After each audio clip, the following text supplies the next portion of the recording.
A very good evening to all of you. I am Sasidhu Induvara, the President of Entrepreneurs Club of Ananda College.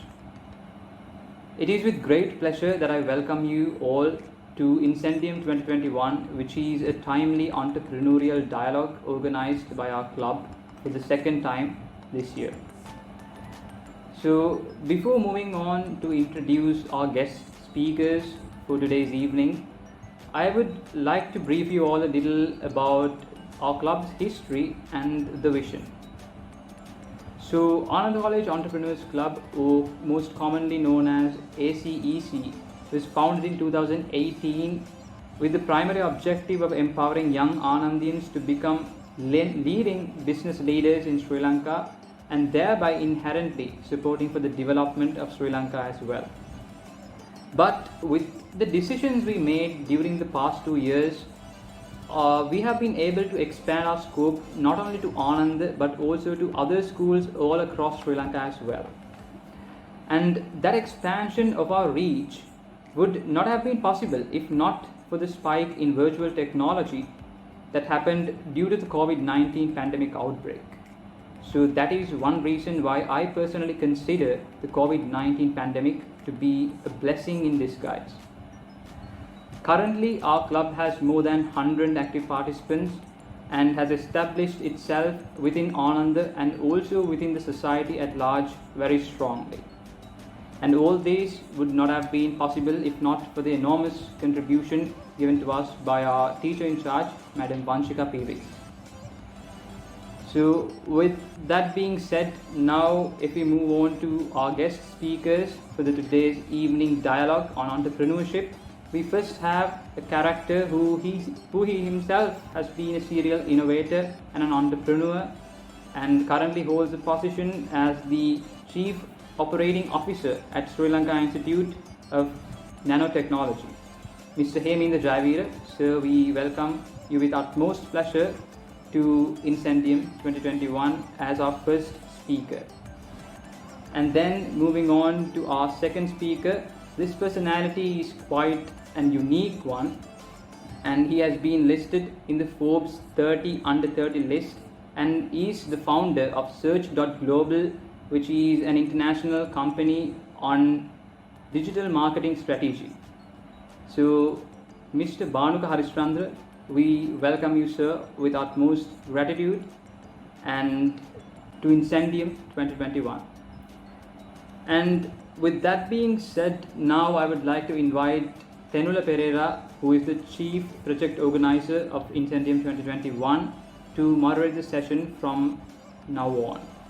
And I would like to conclude my speech with an open invitation to all the participants who have joined with us in today's evening to join our coalition in order to bring a revolution. Thank you.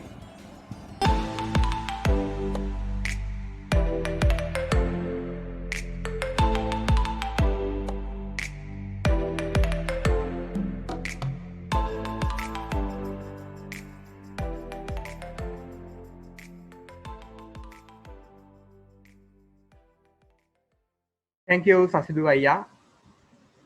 සුබ සන්ධාවක් ආරාධිත අමුත්තනේ තරුණ ව්‍යවසායකයනි. පුතේ උඹ හොඳට ඉගෙන ගන්න. ලොකු වෙලා රජේ ලොකු රස්සාවක් කරපන් කියලා කිව්ව කාලයක් අපේ අම්මලා තාත්තලාට තිබ්බා. ඒ දැන් මේ තත්ත්වේ වෙනස් වෙමින් එන්නේ. ඒ මොකද දැන් වෙනකොට තරුණ ව්‍යවසායකයන් බිහි වෙන්න පටන් අරන් තියෙනවා. අර සාම්ප්‍රදායික අටපහ ජොබ් එක එහෙම නැත්නම් පෙන්ෂන් දින ජොබ් එක කරපු කාලෙන් මිදිලා තමාගේම දෙයක් කරන්න, තමාගේම ව්‍යාපාරයක් කරලා රට ලෝකේ වෙනස් කරන්න වෙරදරන පිරිසක් මේ වෙනකොට බිහි වෙලා තියෙනවා. ඒ වගේ පිරිසක් තමයි අද අපිත් එක්ක එකතු වෙන්නේ. ඉතින් ඔවුන්ගේ කාලය තවත් වැය නොකොට මම පළමුවෙන්ම යනවා ශ්‍රී ලංකා නැනෝ තාක්ෂණික අංශයේ මෙහෙයුම් නිලධාරි හේමින්ද ජයවීර මහතා වෙතට. අයබෝන් හේමින්ද මහතානේ. අයබන්. කොහොම ස්තුතියි ආරාධනාවට. ආනන්ද විද්‍යාලයට.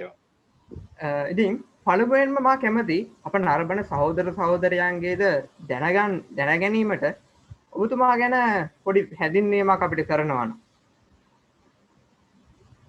ඔව් මම බොහොම කෙටියෙන් කියන්නම්. ඇත්තට මම පාසල් අධ්‍යාපනයෙන් පස්සේ මොරටු විශ්වවිද්‍යාලයට ඇතුළු වුණා. මට මේ උසස් පෙළ මම ගණිතාංශයෙන් තමයි ඉංජිනේරු අංශයට තේරුනේ. ඊට පස්සේ මොරටු විශ්වවිද්‍යාලයට ඇතුළු වෙලා මම හිතන්නේ මොරටු විශ්වවිද්‍යාලය මම ග්‍රැජුවේට් උනේ 2004 අවුරුද්දේ. ඉතින් ඊට පස්සේ අපි ගොඩාක් අතර මම ඉගෙන ගන්න එකටත් වඩා ගොඩක් දේවල් මම ඇත්තට මොරටු විශ්වවිද්‍යාලේ ඉන්න කාලෙත් ඉස්කෝලේ ඉන්න කාලෙත් මම ගොඩක් කලකට අනිත් දේවල් තමයි කරේ. ඉස්කෝලේ ඉන්න කාලේ ගොඩක් ස්කවුටින් වගේ දේවල් කරා. මේ ජනාධිපති බාලදක්ෂයෙක් හැටියට හිටියා. ඊට පස්සේ තව ගොඩාක් සමිති සමාගම් ඒවල හිටියා. ඊට පස්සේ මොරටු විශ්වවිද්‍යාලේ ඇතුළේලා මම ගොඩක් ක්‍රීඩා කරා. විශේෂයෙන්ම උරු පැදීම වලින් මම ජාතික මට්ටමටත් සුදුසුකම් ලැබුවා. ඒ වගේම ඊට පස්සේ ගොඩක් කියන්නේ ඉගෙන ගන්න දේටත් අමතරව ගොඩක් දේවල් අනිත් දේවල් කරපු හින්දාම මට අර මට තේරුණා මට තව ඉංජිනේරු අංශයට වඩා දෙයක් මෙතන තියෙනවා. ඒ දේ මොකක්ද කියලා මට ඒ වෙලාවේ තේරුනේ නැහැ. නමුත් මම සාමාන්‍යයෙන් අපි ඔය දැන් ඔය කතා කරන ස්ටාර්ට්අප් මේ වගේ දේවල් මම කතා කරන මේ 2004 අවුරුද්දේ අපි කවුරුත් දැනන් හිටියෙත් නැහැ. ඉතින් මම සාමාන්‍ය විදියට normal job එකකට ගියා. ඒ කියන්නේ ග්‍රැජුවේට් වුණාට පස්සේ ඒ කාලේ ඉතින් තිබ්බ ලොකුම දේ තමයි ඉතින් හොඳ අර අපි කියනවා blue chip company එකක් කියලා කියන්නේ. ඒ කියන්නේ ටිකක් ලංකාවේ නම ගිය කම්පැනි එකට ජොයින් වුණා. ඒ කාලේ මම ජොයින් වුණේ ඩයලොග් ආයතන තමයි මේ 2004 අවුරුද්දේ. ඉතින් ඊට පස්සේ 2004 ඉඳන් අවුරුදු 10ක් විතර මම ඩයලොග් ආයතනයේ තමයි වැඩ කරේ. ඩයලොග් ආයතනයේ සහ ඊට සම්බන්ධ මව් සමාගම මැලේසියාවේ. එතනත් මම අවුරුදු 3ක් විතර වැඩ කරා. ඊට පස්සේ මට ටික ටික තේරුණා මේ මම ඇත්තටම ඩයලොග් සමාගමේ ඉන්න කාලෙත් මම එක තැනක වැඩ කරේ නැහැ. මම ඉංජිනේරු පැත්තෙන් හිටියට මම මාකටිං පැත්තේ, එතකොට ප්‍රොජෙක්ට් මැනේජ්මන්ට්, කෝපරේට් ප්ලෑනින් මේ වගේ වෙනස් තැන් වලට මම වැඩ කරා. මම ඇත්තටම මේ වැඩ කරේ මට ආස වුණා මේ ටිකක් ඉගෙන ගන්න මේ අනිත් දේවල් මම දන්නේ නැති දේවල් ටිකක් ඉගෙන ගන්න ඕන කියලා. ඒකට තමයි මම වෙන අපි කියන ඩිවිෂන්ස් කියලා. ඩිවිෂන්ස් වලට ගියා.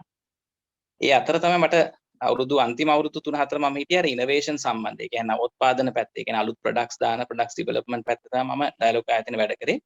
අන්තිම අවුරුදු 3 ඇතුළත වගේ මගේ මං යටතේ හිටියා සාමාන්‍යයෙන් කියන ප්‍රොජෙක්ට් මැනේජර්ස්ලා. ව්‍යාපෘති කළමනාකරුවෝ 11ක් විතර මගේ යටතේ හිටියා. ඒගොල්ලෝ කරේ ඔක්කොම වෙලා ඩයලොග් ආයතනයේ පිට කරන කරන ප්‍රොඩක්ට් ඩෙවලොප්මන්ට් වැඩ තමයි බැලුවේ.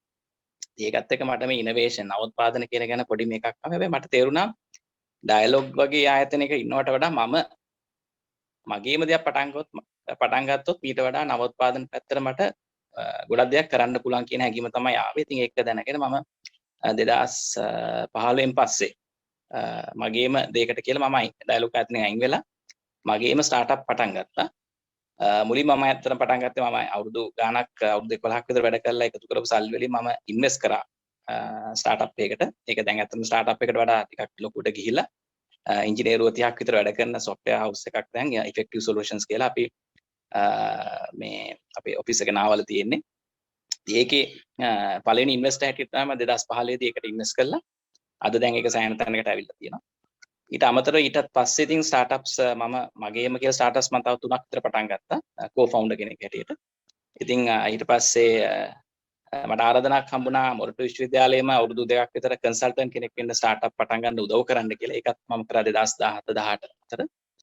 ඊට පස්සේ 2019 වසරේදී ස්ලින්ටෙක් ශ්‍රී ලංකා නැනෝ තාක්ෂණ ආයතනයේ ආණ්ඩුවට අයත් ආයතනය.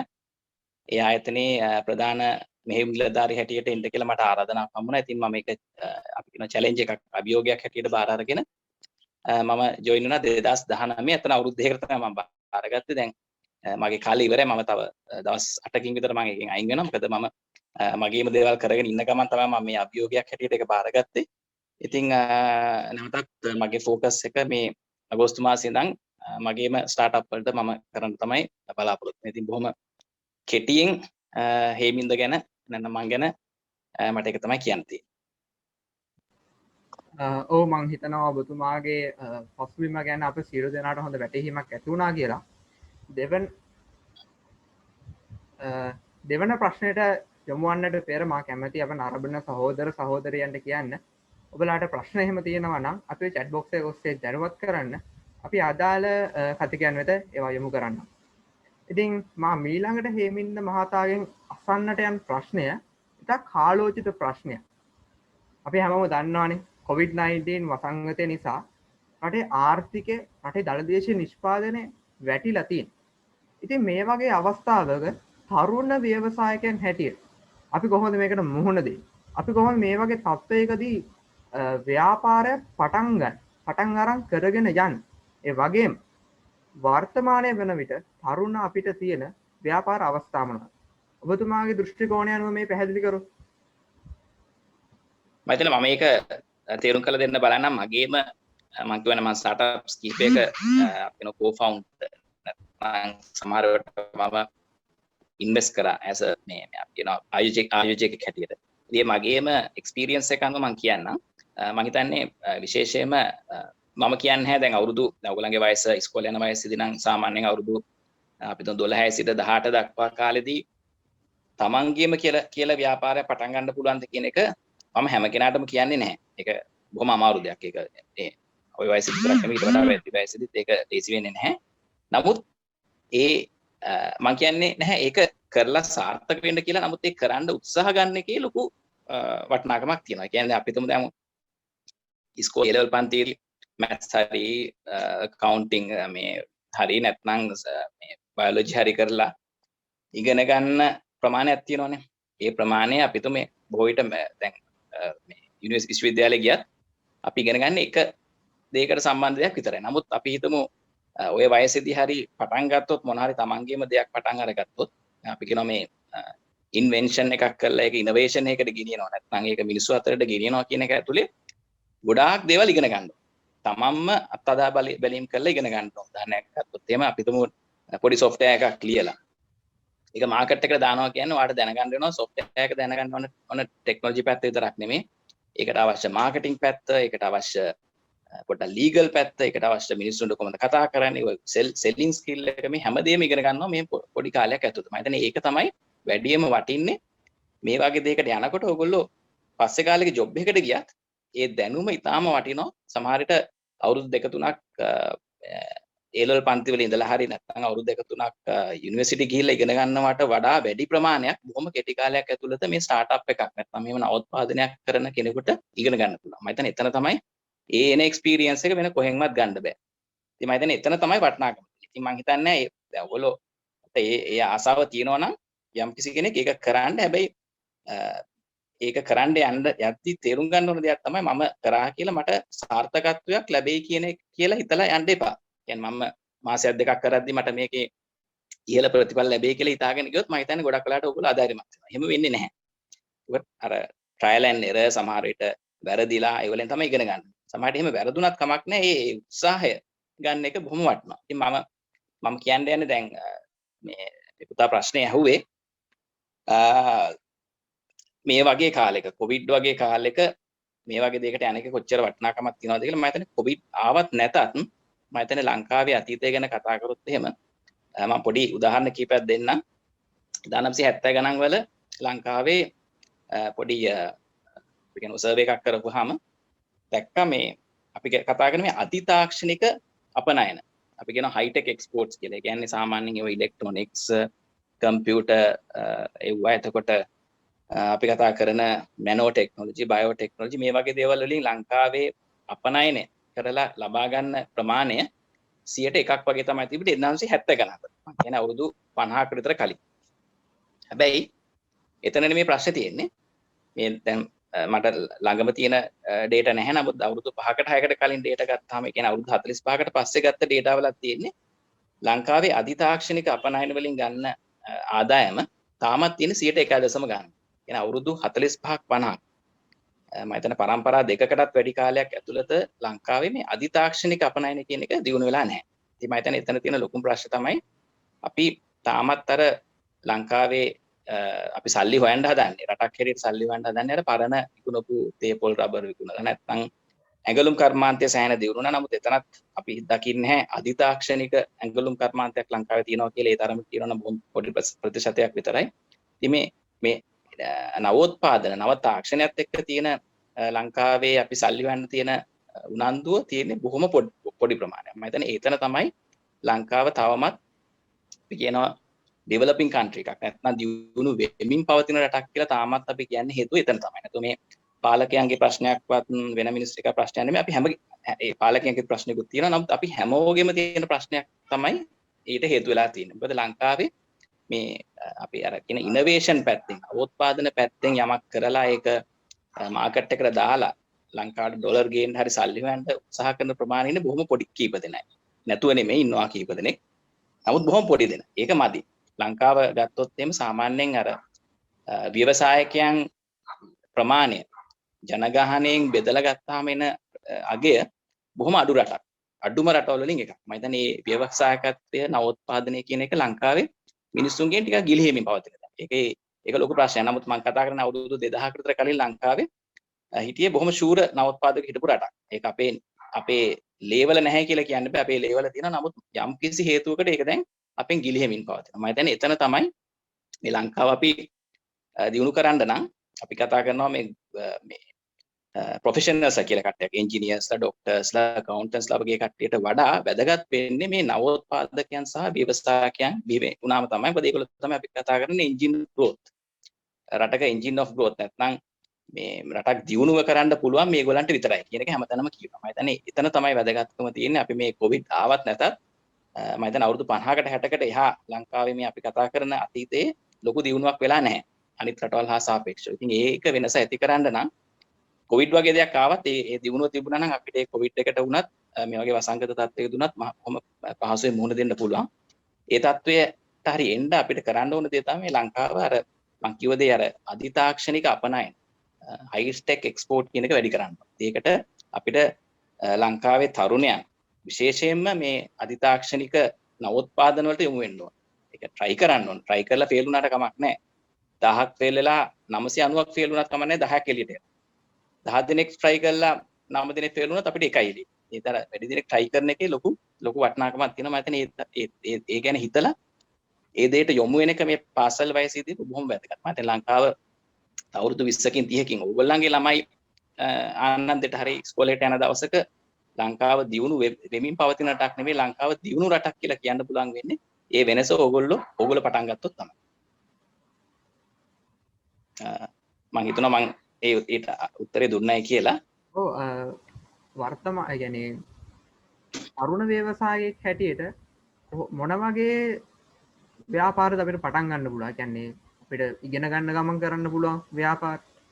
ඔව් බොහොම හොඳ ප්‍රශ්නයක්. මම හිතන්නේ මේ වයසේදී අපි කරන්නේ මොකද්ද කියලා හරියටම මම කියන්නේ අර සාර්ථකත්වයට වඩා ඕගොල්ලන්ට එක්ස්පීරියන්ස් එක තමයි වටින්නේ කියලා. එහෙනම් අපි හැමදේම try කරනවා. ඕගොල්ලන්ට පත්තර විකුණන්න ඕන නම් පත්තර විකුණන්න පටන්. ඒත් කමක් නැහැ. ආයි ලොකු තාක්ෂණිකයන් හිතන්න ඕනේ නැහැ. සමහරට මට එකපාරට මතක් වෙන්නේ නැහැ. ලොකු ටෙක්නොලොජි එකක් ගැන මතක් වෙන්නේ නැහැ කියලා ඒක ප්‍රශ්නයක් නැහැ. නමුත් Tamanට තියෙන දේ අපි තුමු තමන් ගාව තියෙනවා නම් තමන් මෙච්චර කල් මුද්දර එකතු කරලා තියෙනවා නම් ඒක හරිය විකුණලා සල්ලි ගන්නක් හොයන්න බෑ. නැත්නම් තමන් ගා අපි අර හොබි එකකට කාසි එකතු කරලා තියෙනවා නම් ඒක හරිය විකුණලා සල්ලි ගන්න බෑ. ඒ වගේ කැමති දෙයකට යන්න. ආයේ මේ දෙයක් කියලා නෙමෙයි. මොකද මේ වයසේදී ඔයගොල්ලෝ කරන්න ඕනේ ඒක ඉගෙන ගන්නයි. මොකද්ද කොහොමද මුදල් පරිහරණය වෙන්නේ කොහොමද? අපි කියනවා සල්ලි කියන එකේ කොහොමද අපි කියනවා ෆයිනෑන්ෂල් ලිටරසි කියලා දෙයක් තියෙනවා.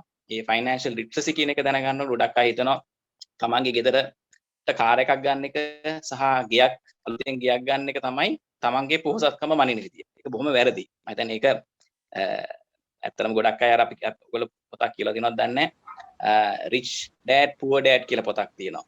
කියෝසාකි කියලා මේ ඇමරිකන් ජපානයේ මම හිතන සම්භාවයක් තියෙන කෙනෙක් ලියපු පොතක්. එයා එතන හොඳට පැහැදිලිව කියනවා මේ නියම rich කියන එක අපි කතා කරන්නේ තමන්ට කොච්චර වාහන තියෙනවද තමන්ට කොච්චර ගෙවල් තියෙනවද කියන එක මත නෙමෙයි. තමන් කොච්චර නියම ඇසෙට් කියන එක අඳුන ගන්නවා. තමන්ගේ වත්කම් කියන එක නිවැරදිව අඳුන ගන්නවා. වත්කම් කියන්නේ තමන්ට තියෙන වාහන ගානවත් කාර් ගානවත් නෙමෙයි. මේ ගෙවල් ගණන නෙමෙයි.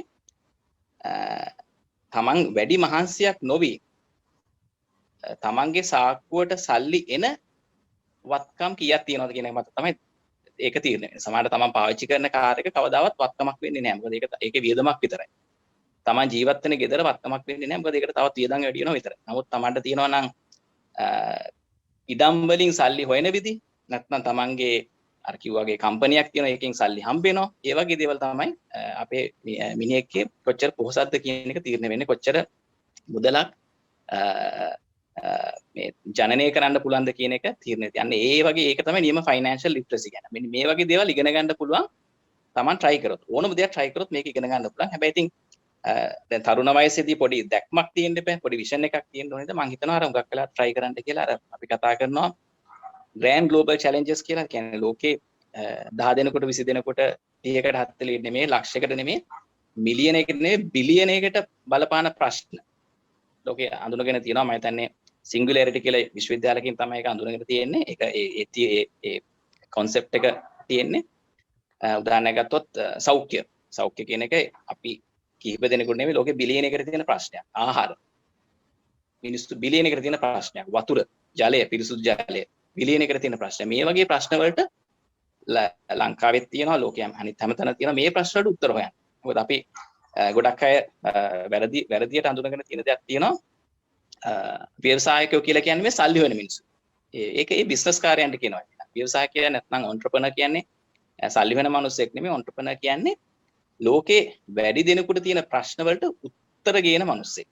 එතන තමයි වෙනස. ඉතින් හැබැයි හරි ප්‍රශ්නේ අඳුනගෙන හරි ප්‍රශ්නෙට හරි උත්තරේ ගේන මිනිස්සයාට සල්ලි නිකම් එනවා.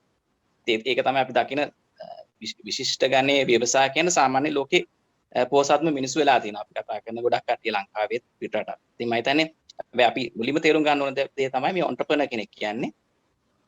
මිනිස්සු වැඩි දෙනෙකුට තියෙන ප්‍රශ්න වලට උත්තර හොයන කෙනෙක්. මම හිතන්නේ එතනින් පටන් ගත්තා නම් හරි ලෝකයේ අර කියන grand global challenges අඳුනගෙන ඒවට උත්තර දැම්ම හොයන්න පටන් ගන්න මේ වයසේදී මම හිතන්නේ ඒක හොඳ ආරම්භයක් වෙයි.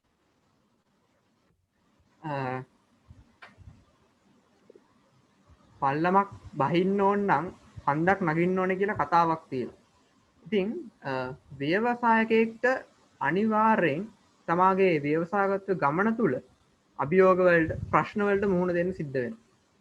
ඉතින් මං කැමති හේමින්ද මහතාගෙන් දැනගන්න ඔබතුමාගේ ව්‍යාපාර ගමන තුල ඔබතුමාගේ ව්‍යාපාර ජීවිතය තුල මුහුණ දුන්නු ගැටලු අභියෝග වගේම ඒවට මුහුණ දුන්නු ආකාරය ගැන දැනගන්න. මං හිතනවා ඒ අතර රසබර කතාත් ඇති කියලා. ඔව් මම හිතන්නේ මම කිව්වාගේ මම ව්‍යවසායකයෙක් වෙන්න කියලා නෙමෙයි මම මොටු විශ්වවිද්‍යාලයේදී ඉගෙන ගත්තා. ඊට පස්සේ මම කිව්වාගේ මම ජොබ් එකකට තමයි ගියා. අවුරුදු 11ක් මම ජොබ් එකෙත් හිටියා. හැබැයි පස්සේ මට තේරුණා මේ ස්ටාර්ට්අප් කියලා දෙයක් තියෙනවා ලෝකයේ මිනිස්සු ගොඩක් පොඩි වැඩ කරනවා, පොඩි ගැජට්ස් හදනවා, පොඩි සොෆ්ට්වෙයාර්ස් එක වැඩ කරනවා, තව අලුත් දේවල් හදනවා. ඒ කියන්නේ පොඩි මට උනන්දුවක් හැදිලා මම මුලින්ම ඇත්තට මට හැබැයි පොඩි ප්‍රශ්නයක් ආවා. ඒ වෙනකොට මට හොඳ ජොබ් එකක් තිබ්බා. හොඳ පඩියක් මාසයක් හැමදාම හම්බ වෙනවා. එතකොට මම විවාහ වෙලා පොඩි බබෙකුත් හිටියා. එතකොට ඒ විතරක් නෙමෙයි ඉතින් මගේ හැමදේම බලාගත්තා මගේ කම්පැනිය කියන්නේ පෙට්‍රල් හිටන් ෆ්‍රී හම්බුණා. එතකොට හැමදේම අතරපයට හම්බෙනකොට මාසෙකට සැරයක් සල්ලි හම්බෙනකොට ඒක අතෑරලා එකපාරටම ව්‍යවසායකෙක් වෙනවා කියන එක ලොකු අභියෝගයක්. ඉතින් මම හිතන්නේ එතන තමයි මට ගොඩක් කල් නැත්තම් මට ව්‍යවසායකෙක් වෙන්න ඕනකම තිබ්බට මට යන්න බැරි වුණා ඒ වේගෙන් හේතුව මට ඒ චේන්ජ් එක කරගන්න බැරුව තිබ්බා. ඉතින් මම හිතන්නේ මම කරපු හොඳ දෙයක් තමයි මම මගේම දේවල් try කරා වැඩ කරන ගමන් මම හිතන්නේ දෙකක් විතර try කරා දෙකම fail වුණා. ඊට පස්සේ මට තේරුණා මට මේ තනියම කරන්න බැරි ප්‍රශ්නයක් තියෙනවා. කියන්නේ මගේ මොන හරි අඩුපාඩුවක් ඇති. කියන්නේ මට සම්පූර්ණයෙන් මේ නවෝත්පාදකෙක් හරි ව්‍යවසායකෙක් හරි වෙන තැන මට මොකක් හරි අඩුවක් තියෙනවා. ඒකට මට තේරුණා මම පොඩ්ඩක් ඒ ගැන හැදෑරුවා. ඒකට මට තේරුණා මේ ව්‍යවසායකෙක් නවෝත්පාදකෙක් වෙන එක තනියම කරන්න අමාරුයි. මොකද මම දන්නේ නැති ගොඩක් දේවල් තියෙනවා. මම කියවනේ නවෝත්පාදකයෙක් කියලා කියන්නේ තමන් අලුත් දෙයක් හොයාගෙන ඒක මාකට් එකට දාන්න ඕනේ. එතන ඒ ටෙක්නොලොජි නොලෙජ් එක තියෙන්න ඕන. ඊට පස්සේ ඒ සම්බන්ධ මාකටිං නොලෙජ් එක තියෙන්න ඕනේ. ඒ සම්බන්ධ අවශ්‍ය තවත් ගොඩාක් දේවල් තියෙනවා. මේ හැමදේම එක කෙනෙකුට පිළිහිටන්නේ නැහැ. ඉතින් මට ඒක කරද්දිම තේරුණා. ඉතින් මට හිතුණා මෙතන අපි කතා කරන්න ඕනේ මේ සාමූහික වැඩක්. ඒ කියන්නේ ටීම් වර්ක් එකක් තියෙන්න ඕනේ. ටීම් එකක් ඉන්න ඕනේ. මම දන්නේ නැති දේ කරන තව කෙනෙක් ඉන්න ඕනේ. සමහරට දැන් අද කාලේ අපි කතා කරන කෝ-ෆවුන්ඩර්ස්ලා කියලා. කවදාවත් මේ කෝ-ෆවුන්ඩර්ස්ලා කියන කට්ටිය එකතු වෙන්න බෑ. කියන්නේ ස්ටාර්ට්අප් එකක් පටන් ගන්නකොට මුලින්ම පටන් ගන්න දෙතුන් දෙනා එක වගේම නම් ඒගොල්ලන්ගේ එක්ස්පීරියන්ස් තියෙන්නේ. එතන ස්ටාර්ට්අප් එකක් හොඳ සාර්ථක ස්ටාර්ට්අප් එකක් එන්නේ. නමුත් ඒගොල්ලෝ වෙනස් එක්ස්පීරියන්ස් ගේනවා නම් ඒ ස්ටාර්ට්අප් එකට. උදාහරණ ගත්තොත් මම ටෙක්නොලොජි පැත්තෙන් මගේ අනිත් කෝ-ෆවුන්ඩර් මාකටිං පැත්තෙන් අන්න ඒ දේ වෙනවා නම් එතන සාර්ථකත්වය වැඩි ඉඩක් තිබෙනවා. ඒක මට මුලදී තේරුන්නේ නැහැ. මොකද නොදැන මම කරලා මම දෙපාරක් විතර නාගත්තා. මම පටන් ගත්ත දේවල් එහෙමම නවත්තන්න වුණා. පස්සේ මම කරපු දේ තමයි මේ වගේ මට වගේම මේ ආසාව තියෙන අය කොහෙද ඉන්නේ කියලා මම හොයන්න ගත්තා. ඊට පස්සේ මම 2014 15 විතර මට කීප දෙනෙක් හම්බුණා. මොරටු විශ්වවිද්‍යාලයේම මට වඩා ගොඩක් වයසින් අඩු මම ඒ එක්කෙනෙක් තෝරගෙන එක්කෙනෙකුට මම ඉන්වෙස්ට් කරන්න පටන් ගත්තා. එයා යුනිවර්සිටි එකෙන් යද්දි විශ්වවිද්‍යාලයෙන් යද්දි එයා සහ එයාගේ කණ්ඩායමට අවශ්‍ය අවුරුද්දකට අවශ්‍ය මුදල කියන්නේ පඩියක් ගන්නවා නම් ඒ අවශ්‍ය ඔක්කොම දේවල් ටික මම මේ දෙන්න ගත්තා. ඒක තමයි මගේ ඉන්වෙස්ට්මන්ට් එක. පළවෙනි ඉන්වෙස්ට්මන්ට් එක. ඒක තමයි මම කියපු අර ස්ටාර්ට්අප් එක අද වෙනකොට සෑහෙන සාර්ථක වෙලා තිනවා. ඉංජිනේරුවෝ 35ක් විතර වැඩ කරනවා මේ ආයතනේ. දැන්ට ජපානයේ ඔෆිස් එකක් තියෙනවා අපිට. එංගලන්තයේ ඔෆිස් එකක් මේ ළඟදී පටන් ගත්තා. ඒ තරමට අපි මේ ඒක දිනු කරගෙන තියෙනවා. ඉතින් ඒක හැබැයි එකපාර වුණේ නැහැ. අපිට මම හිතන අවුරුදු මම කතා කරන්නේ 2013 14 විතර දැන් අවුරුදු 7ක් විතර ගිහිලා තියෙනවා මේ තත්ත්වෙට එන්න. ස්ටාර්ට්අප් එකකින් එළියට ගිහිලා තියෙන ඇත්තටම දැන් ඒක සොෆ්ට්වෙයාර් හවුස් එකක් වගේ වැඩ කරන්නේ. ඉතින් හැබැයි ඒ කණ්ඩායම එකතු වෙලා මම තව ස්ටාර්ට්අප් එකක් පටන් ගත්තා ඊට පස්සේ කාලෙක ජෙන්ඩෝ කියලා. ඒක මම හිතන්නේ අපි අර බෙද මහත්තයා ගාවට ගියාපම බෙද මහත්තයා අත අල්ලලා බල්ලලා ඉඩ කියන එක බැරිද අපිට තාක්ෂණය යොදාගෙන කරන්න පුළුවන්ද කියලා මම හිතේ ගැන ගොඩක් අපි හදාරලා අපි හැදුවා බයෝමෙඩිකල් ඩිවයිස් එකක් දැන්ට ඇමරිකන් පේටන්ට් එකකට තියෙනවා. අපි ඒකත් එක්ක දැන් මේනට ලෙඩු 2000ක් විතර අපි පරීක්ෂණ පවත්වලා තියෙනවා. ඉතින් මේ ළඟදී මේක මාකට් එකට දාන්න තමයි අපි ඉන්නේ. බයෝමෙඩිකල් ඩිවයිස් වල තියෙන ප්‍රශ්න තමයි ඒක ගොඩාක් අපි කියනවා වගේ ethical reviews අරගෙන ගොඩාක් ඒක මේ එක ලෙවල් එකට ගේන්න ඕන එක ටෙස්ට් කරලා එතන ලොකු ප්‍රමාදයක් තියෙනවා. නමුත් අපි දැන්ට මේ වෙන විට අපි කියන ඉන්වෙස්ට්මන්ට් රවුන්ඩ් දෙකක් විතර කරලා තියෙනවා. විශේෂයෙන්ම ලංකාවේ ලොකුම හොස්පිටල් චේන් එක ආසිරි හොස්පිටල්ස් තමයි අපිට මුලින්ම ඉන්වෙස්ට් කරේ. ඊට පස්සේ තවත් ෆන්ඩ් එකකිනුත් අපිට ඉන්වෙස්ට්මන්ට් එකක් හම්බුණා. මියුචුවල් ෆන්ඩ් එකකින්. ඉතින් මේ වගේ තැනකට දැන් මේ වෙනකොට ඇවිල්ලා තියෙනවා ඒක. ඊට අමතරව පස්සේ මම අවුරුදු 14 15 කාලේ ඉඳන් මම හයිකින් ගිය කෙනෙක්. පාගමන් හයික්ස් වල ගියද මොකක් මම බාල දක්ෂතා සම්බන්ධ මේ වැඩවල හිටපු ඉඳන් ඉතින් අර පරිසරයට පොඩි ආසාවක් තියෙනවා. ඉතින් ඒකත් එක්ක මම පටන් ගත්තා තුරු කියලා ආයතනයක්. turu.lk කියන වෙබ්සයිට් එකට ගියොත් හොයාගන්න පුළුවන්. මුලින්ම අපි ඇත්තට මේක පටන් ගත්තේ මේ ගස් සිටවන අයට උදව් කරන්න කියලා. සල්ලි හොයන්න කරපු දෙයක් නෙමෙයි. නමුත් පස්සේ අපිට තේරුණා මේකේ සල්ලිත් තියෙනවා කියලා. පස්සේ අපි ඒකත් එක්ක කරලා අපි දැනට පටන් ගත්තා turu.lk කියන වෙබ්සයිට් එක හරහා පැල බෙදා හරින්න පැල විකුණන්න නැත්නම් ඔන්ලයින් ස්ටෝර් එකක් පටන් ගත්තා. ඇත්තට මේක ඔක්කොම පටන් ගත්තේ මේ හැමදේම වැහිගෙන යද්දි ගිය අවුරුද්දේ වසංගත රෝගات එක්ක. හැබැයි මිනිස්සු ගෙවල් වල ඉඳන් පැල වවන්න පටන් ගත්තා. ඒ ගැන පොඩි උනන්දුවක් ආවා. ඉතින් අපිට තුන එතන හොඳ ප්‍රශ්නයක් සහ ඒකට හොඳ උත්තරයක් තියෙනවා. ඒ උත්තරය දෙන්න තමයි අපි හැදුවේ. අද සෑහෙන සාර්ථක වෙයි කරගෙන යනවා. අපි මාසෙකට මිලියන 1.5ක් විතර අපි ආදායමක් පොදිනවා. ඒකෙන් අපි ඒක එහෙම සල්ලි හොයන්න පටන් ගත්ත දෙයක් නෙමෙයි. ඉතින් ඒ තරමට අද දිනු වෙලා තියෙනවා. ඒක ඉතින් ඒකත් එක්ක තව ගොඩාක් දේවල් අපි අත්හදා බැලීම් කරා. මම කියන්නේ ඒක මේක පාර ඒ තත්ත්වයට ආවා කියලා. අවුරුදු දෙකක් විතර සතයක්වත් හොයන්න නැතුවත් ඒක අපිට කරන්න වුණා. නමුත් අර එකක්වත් අපි අතහැරපු නැති එකේ ප්‍රතිඵල දැන් අපිට ලැබෙනවා. ඊට පස්සේ අපි මේ ළඟදී පටන් ගත්තා පරිසරය සම්බන්ධයෙන් zero trash කියලා ලංකාවේ ප්ලාස්ටික් ප්‍රතිචක්‍රීකරණය කරන්න එතන තියෙන ලොකු ප්‍රශ්නයක් තියෙනවා. ප්‍රතිචක්‍රීකරණය කරන තැන් තියෙනවා. නමුත් ප්ලාස්ටික් ප්‍රතිචක්‍රීකරණය කරන තැන් වලට ප්ලාස්ටික් එන්නේ නැහැ. ඉතින් මේ ප්‍රශ්නෙට උත්තරයක් හැටියට පටන් ගත්තා zero trash කියලා. ඒකට අවශ්‍ය ප්‍රධාන පළවෙනි කලෙක්ෂන් සෙන්ටර් එක මේ ළඟදී පටන් ගත්තා බොරලැස්ගොමේ. ඉතින් ඒ වගේ මේ එකිනෙකට වෙනස් තැන් වලට තමයි ඉතින් මම ගොඩක් වෙලාට උනන්දුව දක්වන්නේ. බයෝමෙඩිකල් ස්ටාර්ට්අප් එකක කෝ-ෆවුන්ඩර් කෙනෙක් වුණා. ග්‍රීන් ස්ටාර්ට්අප් එකක කෝ-ෆවුන්ඩර් කෙනෙක් වුණා. දැන් තවත් ග්‍රීන් ස්ටාර්ට්අප් එකකට පටන් ගත්තා. ඉතින් ඒ වගේ ප්ලාස්ටික් ප්‍රතිචක්‍රීකරණය පැත්තෙන් ඉතින් ඒ වගේ වෙනස් පැත්තට යන එක තමයි මම කරන්නේ. නමුත් ඒක මම එකක්වත් තනියම කරන්නේ නැහැ. හැම දෙයකම මට වෙනම කෝ-ෆවුන්ඩර් කෙනෙක් ඉන්නවා. හරි කීප දෙනෙක් ඉන්නවා. ටීම් එකක් ඉන්නවා. ඒ ටීම් එකේ අර මම අර මුලින්ම අඳුනගත්තේ ටීම් ස්පිරිට් එක ඒ ටීම් එක ඉන්න හින්දා තමයි මම හිතන්නේ අර මුලදී වෙච්ච ප්‍රශ්න දැන් වලට මම මුහුණ දෙන්නේ නැහැ. මුලදී මම පටන් ගත්තේ ඒවා තනියම කරන්න කියලා ඔක්කොම අනාගත්තා. නමුත් දැන් මම දන්නවා හරියටම ඒ අවශ්‍ය කරන එකිනෙකට වෙනස් වූ ස්කිල් සෙට් එක කොහොමද අරගන්නේ අරගෙන ඒ ටීම් එක හදාගෙන ටීම් එකත් එක්ක ඉස්සරහට යන්නේ කොහොමද කියන එක මේ වෙනකොට මම සෑහෙන දුරට හදාලා තියෙනවා. මම හිතන්නේ ඒකත් එක තමයි මට ස්ටාර්ට්අප් ගොඩක් එක්ක වැඩ කරන්න හැකියාව ලැබිලා තියෙන්නේ.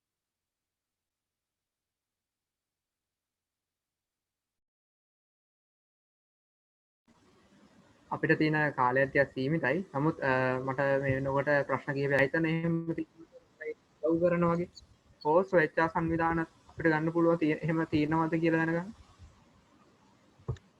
මම සාමාන්‍යයෙන් කියන්නේ ඕනම කෙනෙක් මොන හරි ස්ටාර්ට්අප් එකක් නැත්නම් තමන්ගේම නවෝත්පාදනයක් පටන් ගන්නවා නම් කවදාවත්ම ෆන්ඩින් පස්සේ යන්න එපා. මුලින්ම අඩුම තරමින් තමන්ට කරන්න පුළුවන් දේ කියන්නේ ඕනම දෙයක අපි තුමු පොඩි software code එකක් හරි නැත්නම් පොඩි දෙයක් තමන්ට කරන්න පුළුවන් දෙයක් තියෙනවා නැත්නම් පොඩි අපි තුමු පොඩි idea එකක් හරි prototype level එකට හරි තමන්ගේ සල්ලි දාලා එක කරන්න බලන්න.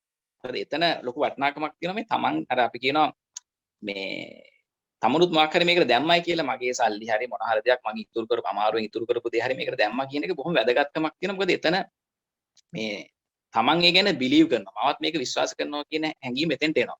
මම කියන්නේ මිලියන් ගණන් වියදම් කරන්න කියලා. රුපියල් 500ක් 1000ක් 25000ක් 30000ක් හරි තමන්ට පුළුවන් ගාණක් මේකට යොමු කරන්න. යොදන්න ඕන. එතන තමයි එතන ලොකු වටිනාකමක් තියෙනවා. ආයෝජකෙක් ගාවට යනකොට උනත් ඒ තමන් කරපු දේ පෙන්වන්න පුළුවන් නම් තමන් මේකට මහන්සි වුණා කියන එක ලොකු ප්ලස් පොයින්ට් එකක් වෙනවා. ඉතින් මම හිතන්නේ මුලින්ම කරන්න ඕන මේ ආයෝජකයන් පස්සේ යන එක වැරදි. තමන්ට පුළුවන් ප්‍රමාණය මොන හරි දෙයක් ඒකට තමන්ට බැරි නම් ඒකට කෝ-ෆවුන්ඩර් කෙනෙක් හරි ගෙනල්ලා කට්ටියක් එකතු වෙලා කතා කරලා කොහොම හරි එක ලෙවල් එකකට ප්‍රොටෝටයිප් ලෙවල් එකට හරි මේක ගේන්න ඕන. ගෙනල්ලා ටෙස්ට් කරලා ඒ ලෙවල් එකට ආවිලා ඊට පස්සේ මේක වැඩ කරනවා කියලා තේරුණාම තමයි අපි ආයෝජකයන් හොයන්න යන්න ඕන. ඉතින් ආයෝජකයන් හොයනවා කියලා සමහරට හැම වෙලාවෙම කිව්වාගේ අර සාමාන්‍ය අපි කතා කරනවා ඒන්ජල් ඉන්වෙස්ටර්ස්ලා කියලා කියනවා. ඒ වගේ අය ගාවටත් යන්න ඉස්සලා කරන්න පුළුවන් විදි තියෙනවා. හැබැයි ලේසි නෑ ලංකාව වගේ රටක. දැන් උදාහරණයක් ගත්තොත් මගේ තුරු කියන එකටයි ජෙන්ඩෝ කියන එකටයි දෙකට මම මුලින්ම ගත්තේ ආයෝජන නෙමෙයි අර කියන අපි කියනවා මේ ග්‍රාන්ට් ෆන්ඩ්ස් අරන් තියෙනවා විශේෂයෙන්ම ජෙන්ඩෝ කියන මයි බයෝමෙඩිකල් ඩිවයිස් එකට NS National Science Foundation එකේ මම මුලින්ම මිලියන 2.5ක ආයෝජනයක් අපි කියනවා ග්‍රාන්ට් ෆන්ඩ් එකක් හම්බුණා. එතනින් තමයි මුලින්ම අර වියදම් අපි මේ පියව ගත්තේ. ඊට පස්සේ එක කම්පිටිෂන් එකකට ගිහලා ජෝන් කීල්ස් කියලා කම්පිටිෂන් එකේ ජෝන් කීල්ස් X කියලා එකේ අපි පළවෙනි ස්ථානයට පත් වෙලා එතනත් මිලියන 2ක් හම්බුණා. එතනින් තමයි ඇත්තට මුලින්ම ඇමරිකන් පේටන්ට් එකට සල්ලි දාන්න අපිට සල්ලි හොයාගත්තේ. ඊට පස්සේ තුරු කියන එකෙත් මුලින්ම අපි ඩයලොග් ආයතනයෙන්ම ග්‍රාන්ට් ෆන්ඩ් එකක් ගත්තා. පොඩි ගණන් ලක්ෂ 3ක්. ඒකෙන් තමයි අපි ඇප් එක ලියාගත්තේ. ඇප් එක හැදුවේ. ඊට පස්සේ ස්පයිරලේෂන් කියලා අහලා ඇති ICT ලංකාවේ ICT ආයතනයෙන් හැම අවුරුද්දම මම මේ ළඟදී තෝරගත්ත කණ්ඩායම් කීපයක් මිලියන 1.5ක් වගේ ප්‍රමාණයක් හම්බ වෙනවා. ඒකත් ග්‍රාන්ට් ෆන්ඩ් එකක්. ඒ කණ්ඩායම් 20ට හරි 10ට හරි තේරුණොත් ඒකෙන් අපි මිලියන මම හිතන්නේ 1.2 මිලියන් හම්බුණා ඒකේ ග්‍රාන්ට් ෆන්ඩ් එකක් හැටියට තුරු එකට. ඊට පස්සේ තවත් කොම්පිටිෂන් එකක් කියලා කෝටියක් වටන අදහස් කියලා කොම්පිටිෂන් එකකට ගිහලා මිලියනයක් හම්බුණා මොබිටෙල් ආයතනයෙන්. ඉතින් මේ වගේ මුලින්ම අපි බිල් කරේ මේ වගේ ග්‍රාන්ට් ෆන්ඩ් වල. හැබැයි දැන් තුරු කියන ආයතන නැත්නම් තවමත් සතයක්වත් අපි ඉන්වෙස්ට් කරලා නැහැ. ඉන්වෙස්ටර් කියන එක කරන්නේ අපේම සල්ලි අපි කියනවා ඒකට වචනෙකුත් කියනවා මේ බූට් ස්ට්‍රැප් කියලා.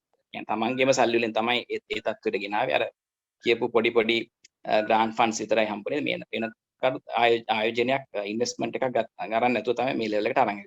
ඉතින් එක එක දේවල් එක එක විදිහට කරන්න පුළුවන්. ඉතින් ඒක අපි මම හිතන්නේ අවස්ථා තියෙනවා. නමුත් මේ අවස්ථා හොයාගෙන යන්න ඕන. මම හිතනවා මම මේ ප්‍රශ්නෙට උත්තරේ දුන්නයි කියලා. තවත් කෙනෙක් හිතන ප්‍රශ්නයක් නෙමෙයි අදහසක් ඔබතුමාගෙන් විමසන්නේ. දැන් වර්තමානයේ වෙනකොට තරුණ ව්‍යවසායකයන් බිහි වෙලා ඔවුන් තමාගේම දෙයක් පටන් අරගෙන ලාභයක් ලබනවා. එයම ආදායමක් ලබනවා. ඉතින් අපි දකිනවා ඇතම කිව්වොත් එදිනෙදා ජීවිතේදී මම ගොඩක් දැකලා තියෙනවා. ලාභයක් හොයාගෙන දැන් ප්‍රොෆිට් එකක් අරගෙන ඒ ප්‍රොෆිට් එකම වියදම් කරලා වාහනයක්, බයිසිකලයක් මොනවා හරි එහෙම දෙයක් ගේනවා.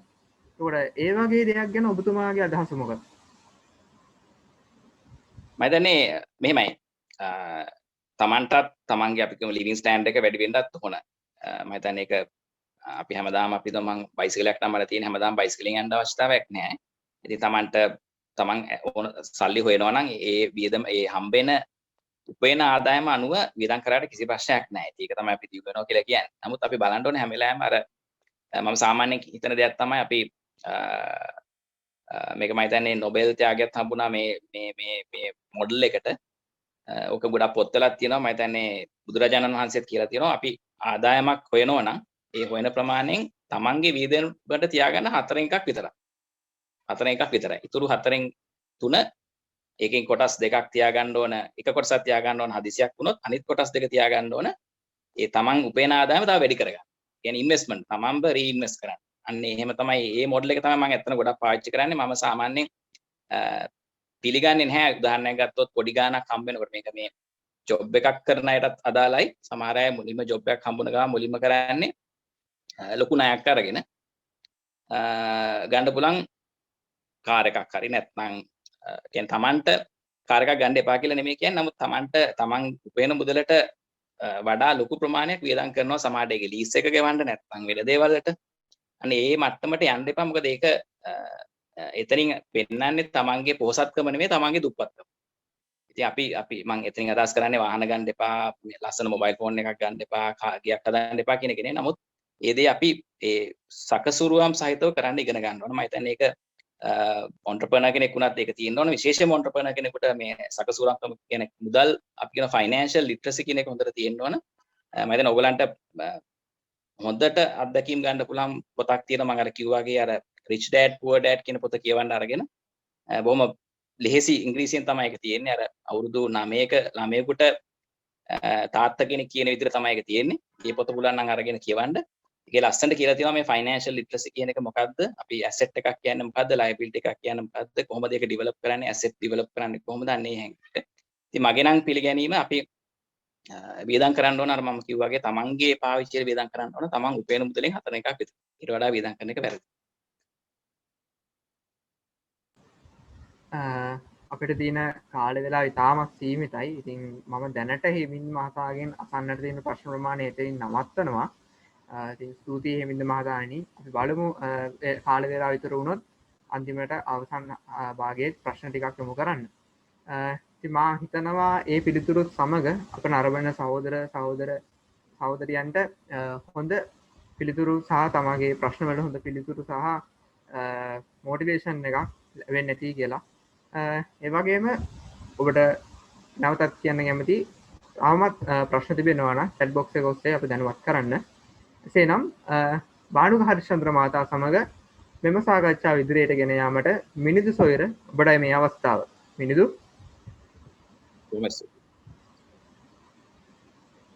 Hello, am I audible? Yeah. Okay, sure. Sorry for that technical issue. Thank you, Tenula. Today we have here with us the founder of Surge Global, a person who made the list of Forbes 30 under 30, an aspiring entrepreneur and a helping hand for building businesses on the internet. He is none other than Mr. Bhanuka Harischandra. Mr. Bhanuka, first and foremost, I'd like to welcome you to INCENDIUM 21. Also, to all those who are present here, if you have any questions to ask Mr. Bhanuka, please feel free to drop it in the chat and we'll answer these questions at the end of the session. I think that most of those who are here today are eager to know more information about you, who Mr. Bhanuka Harischandra is and what he is doing right now. And I think that everyone wants to hear it from you. All right. Well, Minidu, thank you so much for having me. It is a pleasure to be here in front of all of you. When I see all of these logos and everything popping up on the screen, I realized that I haven't actually been to school since my A-levels back in 2013. Unlike Heminda, I have a slightly less glamorous story in terms of how I got to where I am or the work that I'm doing.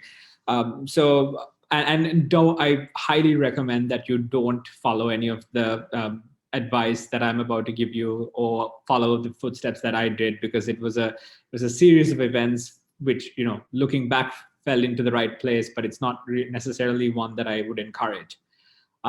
So I was studying biology at Ananda, and I purely did that subject because my parents were doctors. My brother's a doctor.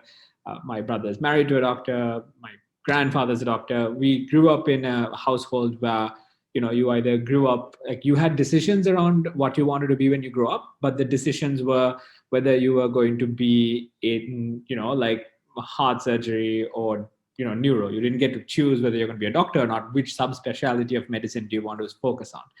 So naturally, it wasn't necessarily something that was for me. And I decided to spend majority of my time in school playing video games. I was a terrible student. I flunked most of my exams, and I sat for the GCE A levels exam in, I believe I sat 2 years, either 12 and 13 or 13 and 14.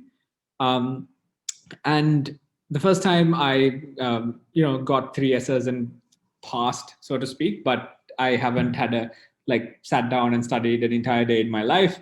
And it was a really messy way to go about doing it. After the first time I got my results, my parents were like, look, if things don't go the way you want to, you don't get 3 A's the second time, we will, send you to CITEM or something. At the time, the qualification CITEM, I believe you had to have an S for biology, and kind of everything else you could get through. So naturally, the second time I did my exams, I got an F for biology, which made the CITEM route completely impossible. So the reason I didn't study for my exams was because of a bunch of things. I wasn't necessarily not a fan of biology. I didn't not want to be a doctor. I just hated the way that medicine and things were taught, and it wasn't something that resonated to me. Me and my friends, way back in the time, this was early 2010, 11, 12, we loved playing video games. Back then, it was just a combination of League of Legends, Pokemon, and a bunch of stuff that, no longer exist. We recorded the videos that we played and we put it up on the internet. We weren't necessarily good at it, by the way. We were just playing because we were having fun, and we weren't that funny either. But we realized that people were watching the content that we were creating. So much so that we found out that the reason that people were watching the content was purely because we had found some niches in these weird, obscure games that didn't have a lot of content. If you are familiar with Facebook games back in the day, they are very pay to win, terrible mechanics. You spend $10 on the game and you are significantly better than everyone else. What we really understood was, wait a second, you can actually pay $10 on the game, make a video about it, put it out on YouTube, make like 20, 30,000 views. And because no one else is putting money behind that game, and you have, paid for these collectibles and special items, you actually make more money on the ads than the cost of buying the items. And that's kind of where we started our journey into this whole content creation thing. We started this out. We had basically been replicating this function for a couple of years, and we realized that we were approached by a couple of networks, and they said that we can help you if you can help us monetize other content creators around the world. And me and one other friend of mine at that time, who I met, playing League of Legends, I haven't met him physically at the time.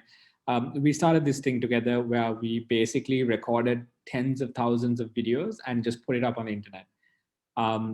We ran this project. It was called the Gamers Cottage for about a year until, and this was in parallel for me for my A-level exams, where I would spend every waking minute creating videos. I would come back to school and I would go to the back of the classroom and I would sleep, because I've been up the entire night uploading videos at like off-peak times.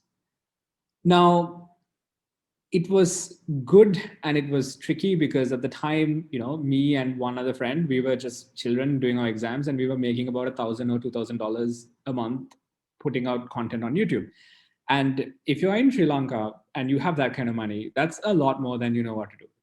And you don't really take advice from adults because, you every time a teacher tells you something, your brain just goes, why would I necessarily take your advice? You don't understand this thing that we're doing. And technically, at least financially speaking, we're doing better than you. So it was a very arrogant approach we had to life at the time. I don't think it was good. We were riding high for a short period of time. But in 2013, when I got my results, 3 days before I got my results, we got an email from Google saying, hey, we are changing the way YouTube policy works. If you are a network that is licensing content creation outside of the US, UK, and a few other countries, we are going to shut you down. So we went from having a business to not having a business in 24 hours. And we went from our most profitable month, I think that was about $2,000-3,000 at the time, to hitting zero in the next day.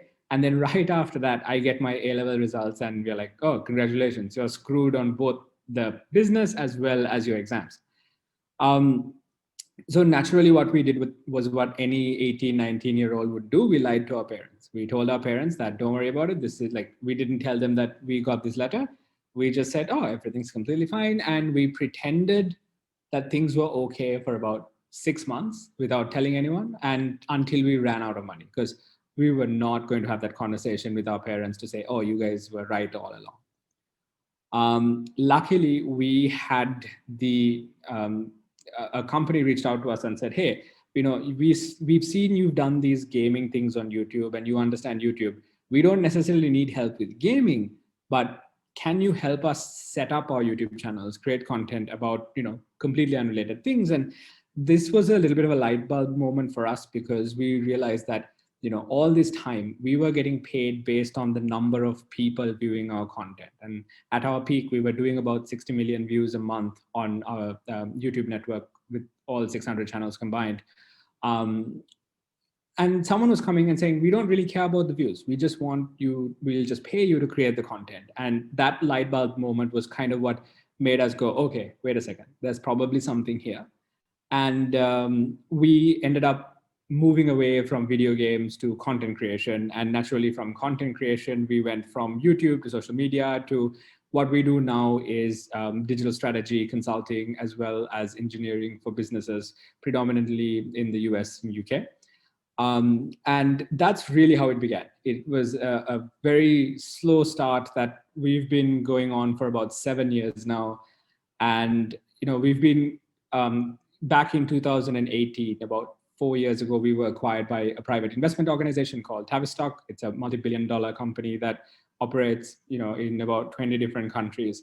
And that for us was a very pivotal moment where we realized that there's a lot more out there that we can do, and we should really focus on that growth. And I think it has paid off in a certain extent. So we went from a bunch of kids that had no idea what they were doing to slowly stumbling our way into this product market, fit, and slowly growing in the local market, understanding the opportunity elsewhere, and then really growing that. Today, the company, I'm involved in a bunch of projects. The main thing I represent is an organization now called Surge Global. Surge is a team of, I believe it's about 100 full-time people right now. We are kind of doubling year on year. That really helps businesses understand their digital strategy. It helps building out teams for their growth, as well as product development. Along the way, the problem, the model that Surge has been following, I think it's relatively entrepreneurial in nature, which is understanding the core construct of a problem, dissecting it, and figuring out how to solve it in the most efficient way possible. We've moved away from a video game to an agency to, if you're familiar with the management consulting business, we're very similar to that. We just take problems and solve it. Sometimes we solve it for external clients. Sometimes we solve it for ourselves. And in the process, we've built a couple of businesses now that have independently grown as well.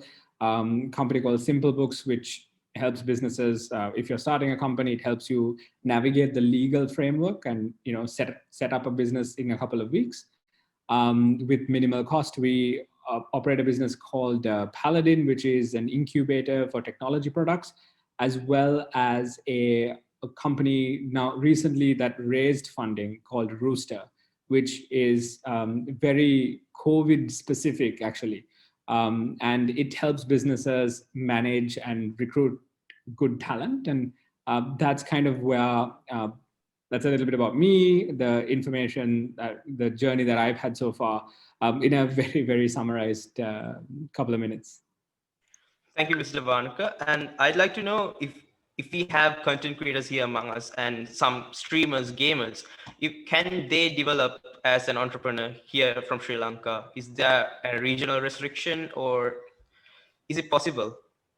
So now most of the restrictions have been lifted. So you're pretty much good to go.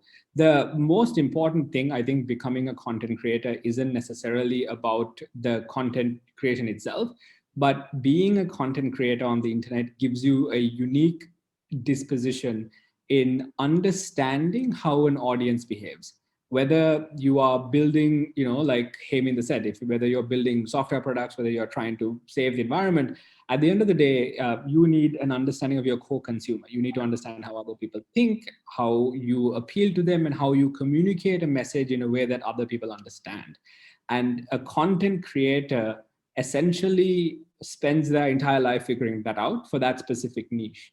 And if you can figure that out in one industry, that the learnings from that can be applied to anything. And I think that is probably the most important component of being a content creator, as opposed to just the content in itself. Thank you, Mr. Bhanuka. So you are the Chief Growth Officer and the founder of Search Global. Something like this doesn't happen overnight. So, of course, you had gone through a lot of hardships and difficulties. We'd like to know what those obstacles were and how you overcame them. And furthermore, what are the most common challenges that an entrepreneur would face and what can we do to overcome them?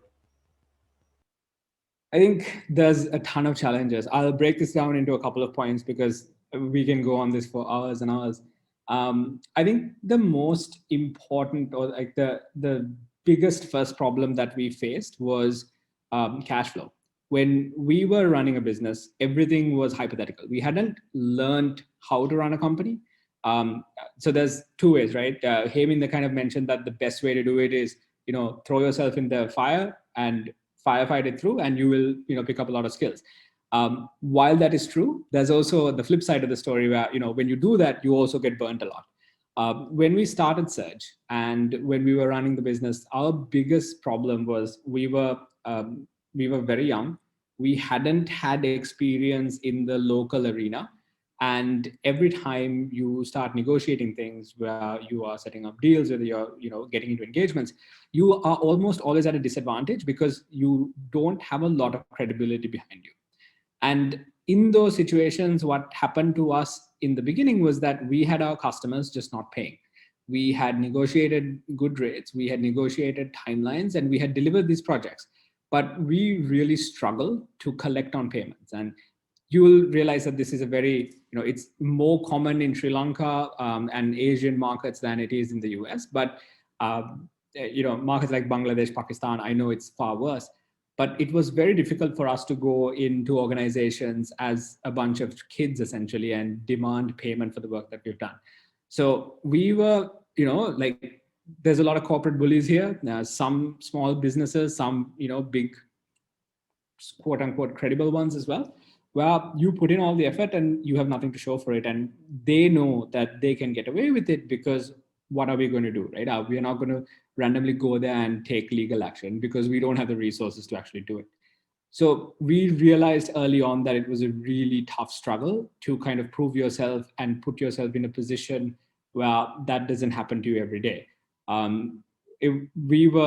I think because of cash flow in the early days, we were almost out of business twice, purely because on paper, we were doing really well. We had revenue, we had costs, and our margins were decent, but the revenue that we had didn't realize.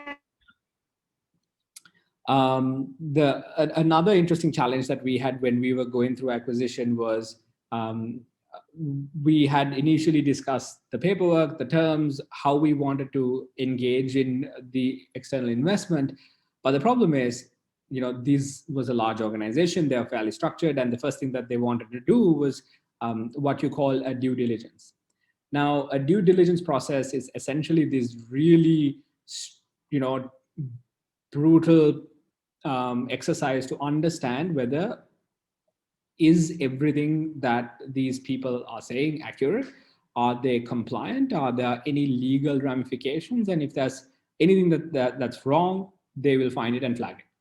When you are young and you are setting up a business and you are operating for a couple of years, there's a lot of legal things that you don't know about. The due diligence process for us at Surge was brutal, where we had KPMG come into our business, spend, because we had so little of our things in line, it took them 6 months to actually finish that process. And at the end of it, they compiled this 50, so they had about 50 different criteria that they were measuring. Red was high risk, yellow was medium risk, green was low risk. At the end of this exercise, they came back to us and said, oh, we had one green because none of our employees were liable for superannuation. Superannuation is this thing where if you are more than 5 years old within an organization, there are certain benefits that you have to give and you have to allocate capital for that. That's one. We didn't have that as a risk because the organization was less than 5 years old. We had a yellow because the rental agreement between the organization and the company, I had just misplaced it because the rent wasn't that high. It wasn't necessarily a big risk, but then the remaining 48 items were just in big red text saying, essentially don't invest in this company. These people have no idea what they're doing. We got incredibly lucky because the investors went, they have no idea what they're doing, but at least the work that they're doing is good. So they continued to work with us and told us to basically get our shit together. We saw this and we took it as an opportunity to say, okay, wait a second. We don't really understand the logic or the compliancy aspect of running a business. And you're telling us, over the last 3 years, everything we've done was wrong. However, you've essentially provided a report and said, if we complete all of these tasks, then, this is a good business.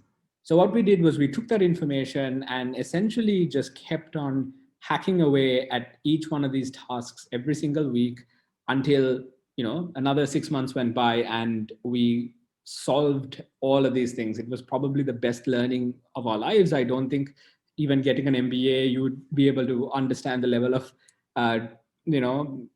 insight and trauma that's generated from something like that. And, it was one of those, it was an incredible opportunity. It was an absolute traumatic event at the same time. But over that period of 1.5 years between 2017 January, where we first had the initiation of hey, we would like to invest in you, to April of 2018, where the deal actually happened.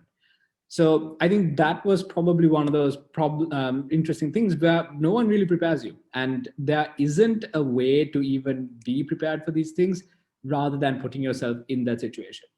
And then finally, I think the other thing I'd like to talk about is probably product market fit. It came up in a couple of the conversations and comments today as well, where at the end of the day, what you should be optimizing as an entrepreneur, if you're aspiring to start a company, whether it's a technology startup or really anything else, are you solving a genuine problem? And if so, understand what the market does and react accordingly. Because I think too many people obsess over the wrong things. They try to figure out, how do we generate revenue? How do we do, how do we solve these legal issues? How do we hire people? How do we do this and that? But in reality, I think looking back at all of the events that happened across 4 or 5 businesses over the last 7 or 8 years, it has pretty much been the same thing of us trying to understand a core problem and then essentially figuring out why that problem exists and ways to solve it in a meaningful way. And I think at the end of the day, when you're starting up a business or you're solving, at the end, like when you're starting up a business, your mandate is to solve problems, and you get financially rewarded for that solution. And that's essentially what entrepreneurship is. Thank you, Mr. Bhanuka. And something which I personally don't prefer are cold calls. So can you give any tips for us when you are trying to get investors into our business for cold calls? We've never done cold calls. I don't believe in cold calls personally because it's a tricky one. I think there needs to be some relationship between who and why you're engaging with someone. In the situation for us, the way we found the investor was not a cold call. We didn't actually look for investment. The investors were looking for something that we so happened to fit in, and that conversation naturally occurred. I think if you're in a situation where you're raising funds and you're actively trying to look for it, it's very difficult because you are at your most vulnerable and they're at their most strong position, and the cards are stacked against you. There is a really good set of videos on Y Combinator on YouTube called Y Combinator Startup School. And on Startup School, there is a whole bunch of information around how to find investors, how to cold call if you are going to go down that route. I think you should look at that. And I think they've explained that subject in a more detailed way than I could ever do it. And I think that's probably a significantly better use of your time. But I think the interesting thing is to not look at it from that investor perspective. I think you should look at it as a problem.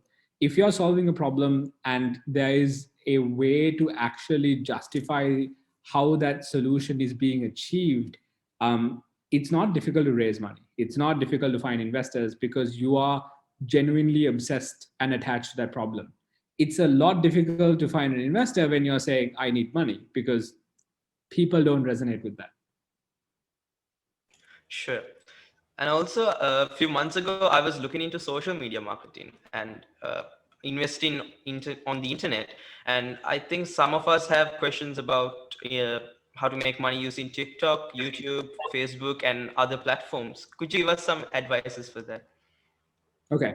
I think if you're going to, make money on platforms, there's a couple of different ways to do it. One is you become a creator.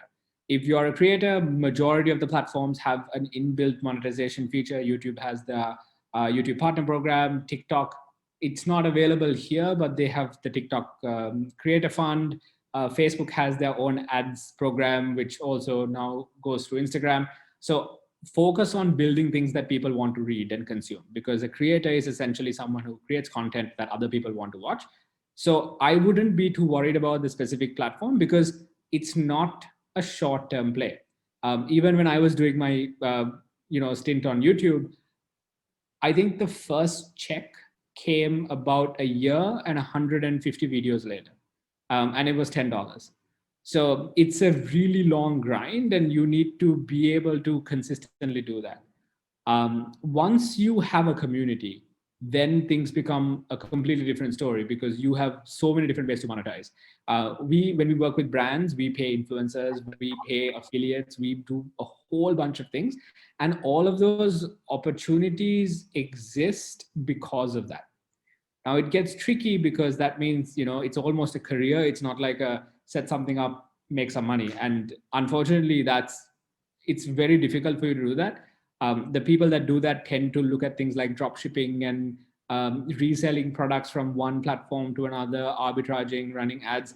You can learn those things, though it is a highly ineffective, inefficient form of adding value, because you're not right. You are pretty much picking up one or two skills and just arbitraging the price differences of different platforms.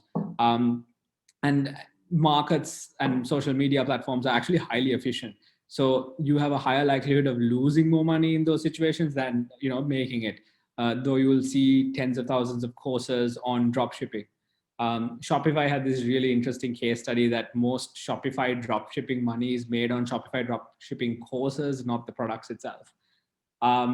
So I think when you're getting into that space, be careful. But I think if you're looking on, making money on the internet, the single most important thing is actually picking up technical skills. How do you build a website? How do you build something that consumers engage with? How do you run ads on Facebook? How do you analyze data? How do you visualize it? And the beautiful thing is all of these platforms and these services that provide these value additions have courses and content that is publicly out there, that is free, that you can use to answer these questions and pick up new skills. Not only will it be more valuable for you in the sense of when you're starting your own business, but it's a highly sought after skill set in the workplace. So if you have those skill set, even if you're not starting your own business, it's a value addition and it's a good thing to have. And these are things that you can, put down on your resume, and, go with it for the rest of your life. So I would basically kind of try to navigate that conversation and say, focus on these things because it's going to make your life a lot better. Sure. And since you mentioned that we need skills in this field, what about outsourcing? Could we outsource and get our things done? What's your opinion on that, Mr. Bhanuka? You can. It's not impossible. The problem is the likelihood of it going wrong is significantly higher. Even if you're out, so typically the way we look at it is outsourcing is when you want to remove the core competency and give it to someone else. If I'm really good at one thing, I wouldn't outsource the thing I'm good at. I would only outsource the things I'm not good at, until I hit a volume of bandwidth that I cannot take. So for example, take engineering. If you're running an engineering firm, you cannot code everything by yourself. You need other people. At that point, it makes sense to outsource it, or hire more people to join your product. But it's a tricky thing because if you don't have the core competency, it's actually very difficult to outsource. If you are trying to outsource engineering and you don't know about engineering, you tend to get screwed over, purely because there's no way for you to identify structurally whether something is right or wrong. Even if you're outsourcing marketing, you cannot outsource marketing if you don't understand marketing. So I don't believe that you can be, and when I say you, I mean you, your co-founders, your business unit, whatever that is, bring the skills together and use outsourcing as a solution for bandwidth, not as a solution for replacing core competencies. Thank you. And I think most of us don't have a huge capital to start a business. Most of us aren't millionaires, but we do want to become one. Is there any way that people with low to moderate income can make it big? What are the strategies that we can follow? So the beautiful thing about the internet is that you actually don't need a lot of money. You don't need any money if you're willing to pick up those skills and then license that skills out to other people for freelance it, figure it out. Because once you get technical skills, the way the world works for you is going to change drastically.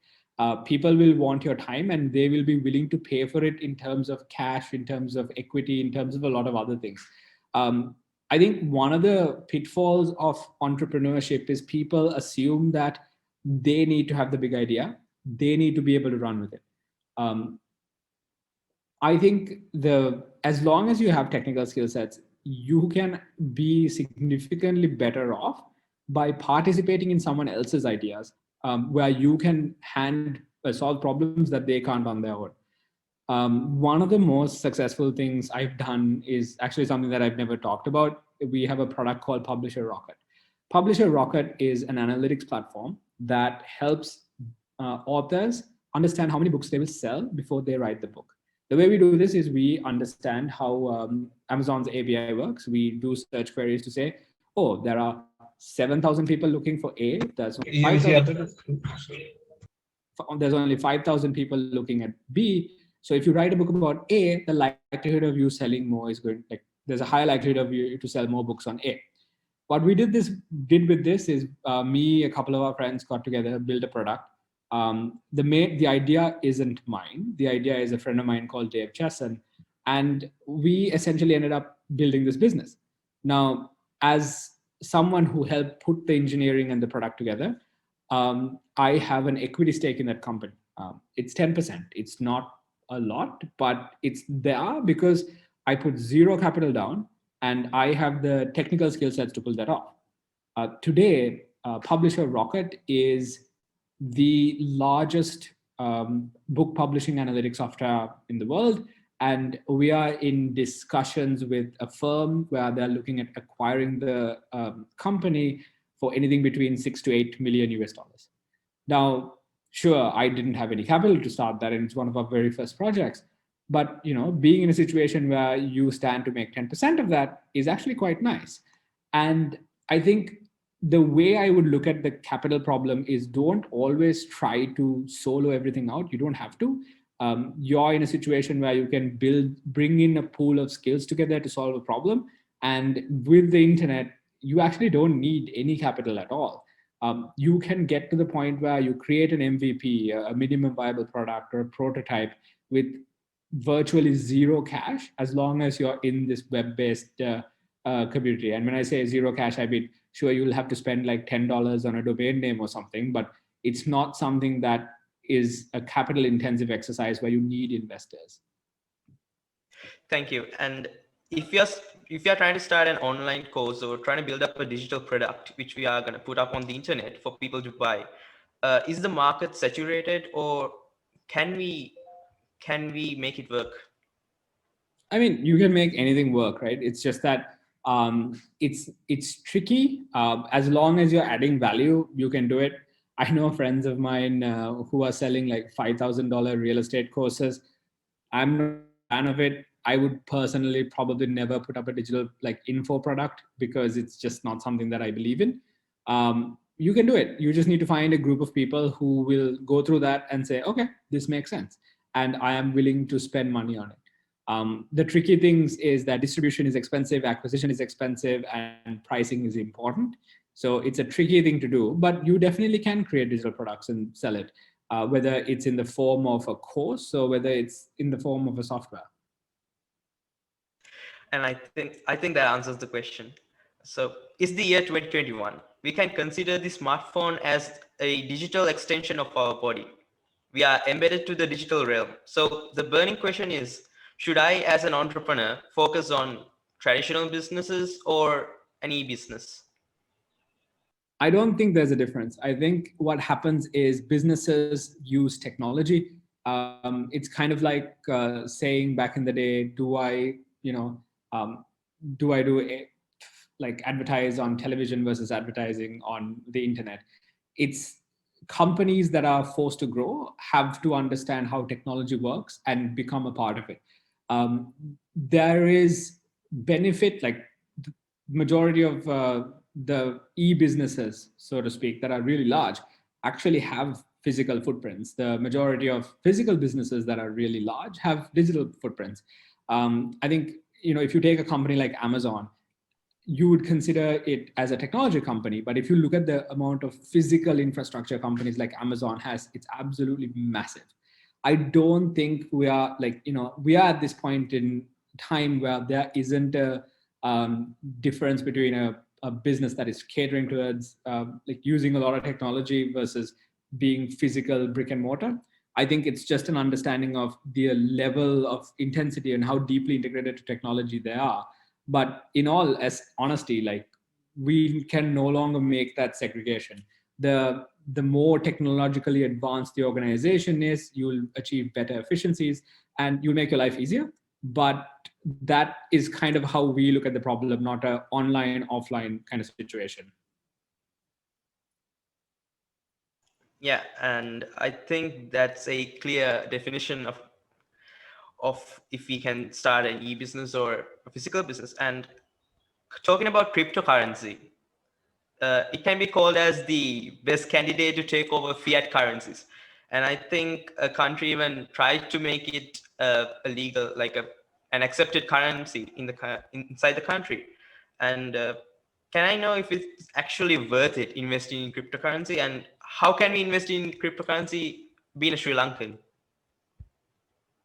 So the short answer to this and the legally correct answer to this is you can't. CBSL, central bank, has regulations on cryptocurrency. You are not allowed to send money outside of the country for the form of investments for crypto or things like that, or other personal investments. So it's a tricky one. You can't legally invest in cryptocurrencies in Sri Lanka, so I don't necessarily recommend it. And I am not a massive believer in cryptocurrency. I am a believer in the blockchain. I think the distributed ledger is a fantastic idea. I think Bitcoin is a little, it's tricky. Not that I'm a huge fan of fiat currencies and governments having complete authority to do everything. But it's a very tricky subject, right?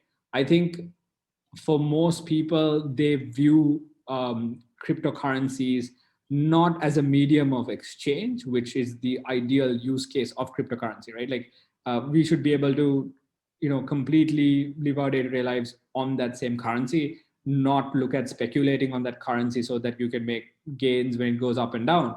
So because of that, at least right now, I would personally stay away from it, and the fact that it is technically illegal. So I don't really have a lot of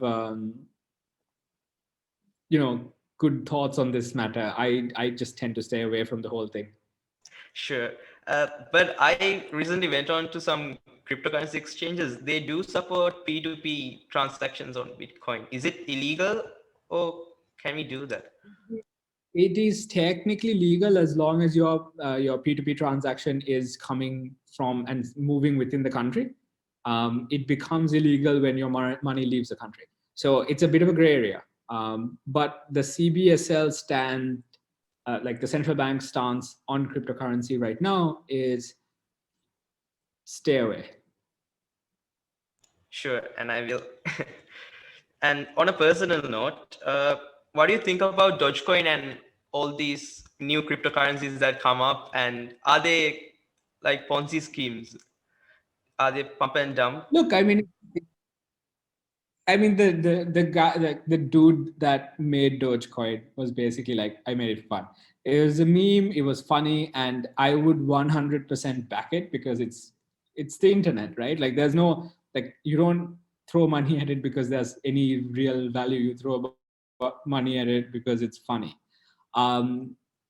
So I think all altcoins, kind of like, the more coins you have on different cryptocurrencies, the trickier it becomes, because the whole point of a currency is that you need to have a lot of people believing in it.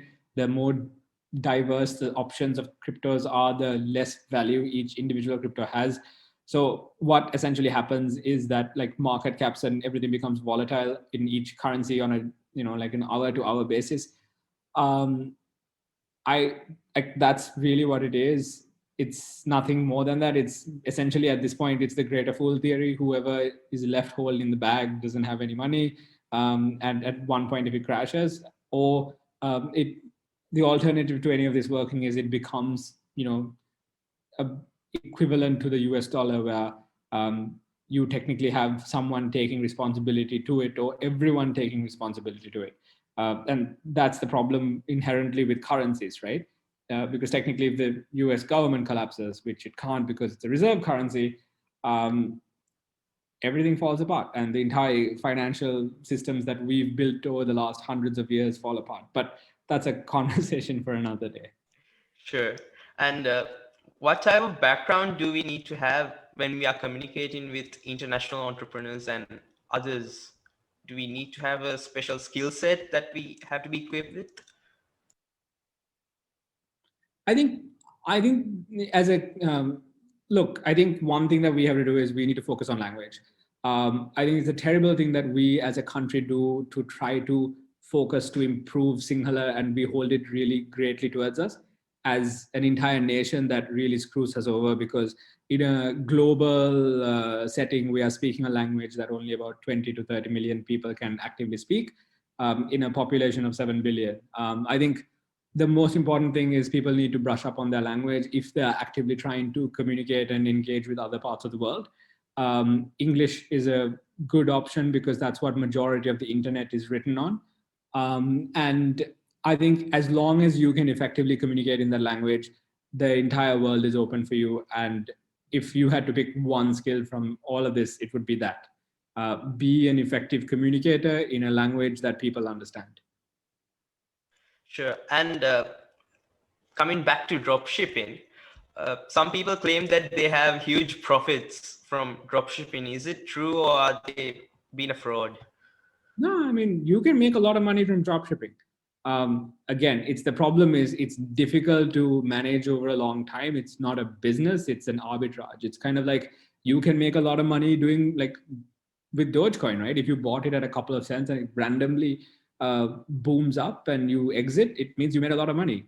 It doesn't mean that, holding on and flipping Dogecoin is a business. It just means that you manage to time risk properly. if like I have friends that can continuously do drop shipping that make millions of dollars every year, and like kudos to them. They've figured some stuff out and it works out. But the problem with it is that as long as the market is inefficient and you've kind of narrowed something down, you can make it work. But what we've seen is majority of dropshipping works through paid traffic. Paid traffic costs rise year on year. Markets become more and more efficient in terms of advertising and distribution.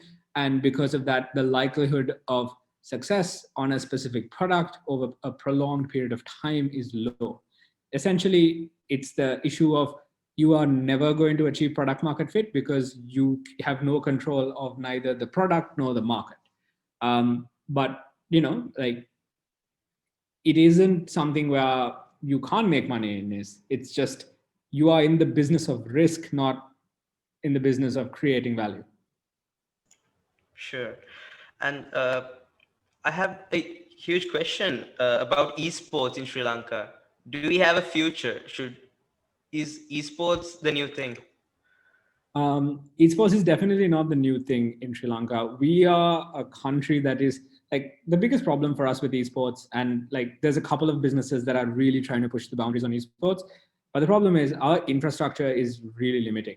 Until we've come to a point where you can actually play a game without ridiculous amounts of lag, we can't build a competitive industry. And if you can't build a competitive industry, then it's difficult to make it a future.